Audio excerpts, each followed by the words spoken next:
మహాభారతంలో కర్ణుడిని దానకర్ణుడు అని అంటారు. మరి అతనికి ఆ పేరు ఎలా వచ్చింది? ఆ పేరు వెనుక ఉన్న ఒక ఆసక్తికరమైన కథను ఇప్పుడు మనం తెలుసుకుందాం. ఒకరోజు శ్రీకృష్ణుడు పొద్దున్నే కర్ణుని భవనానికి వెళ్తాడట.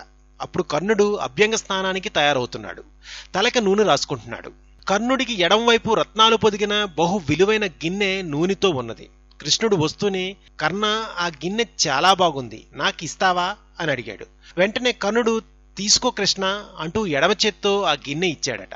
అప్పుడు కృష్ణుడు, అదేమిటి కర్ణ, ఎడమ చేత్తో ఇస్తున్నావు, కుడి చేత్తో ఇయ్యరాదా అన్నాడు. అందుకు కర్ణుడు క్షణం చిత్తం క్షణం విత్తం క్షణం జీవితమావయే యమస్య కరుణ నాస్తి ధర్మస్య త్వరితా గతి.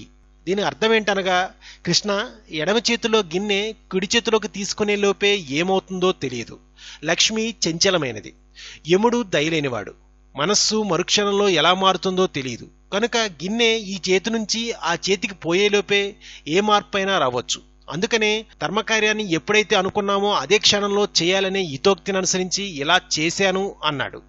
అప్పుడు కృష్ణుడు కర్ణుని వివేచనకు సంతోషించి, ఏదైనా వరం కోరుకో అన్నాడు. అందుకు కర్ణుడు, యాచించడం ఎంత కష్టమో లేదని చెప్పడం కూడా అంతే కష్టం, అంతేకాదు నీచం కూడా. కనుక ఏ జన్మలోనూ దేహి అనగా యాచించే తత్వం, నాస్తి అనగా లేదు అనే మాటలు నా నోటి వెంట రాకుండా నన్ను అనుగ్రహించు అని కోరాడు.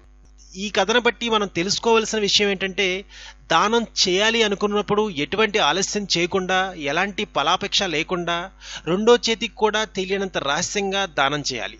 ఒకసారి దానం చేసిన తర్వాత నేను చేశాను అని డబ్బు కొట్టుకోకూడదు. అలాగే ఏదైనా మంచి పని చేయాలని అనిపించిన వెంటనే చేసేయాలి. ఆలస్యం విషం లాంటిది అంటారు జ్ఞానులు. మనం కర్ణుల్లాగా చేయలేకపోయినా మన శక్తి కొలిది దానం చేసే తత్వాన్ని అలవర్చుకోవాలని ఈ కథ మనకు తెలియజేస్తుంది. మరిన్ని పురాణ గాథల గురించి తెలుసుకోవాలంటే ప్లీజ్ సబ్స్క్రైబ్ టు రెక్ టీవీ మిస్టరీ.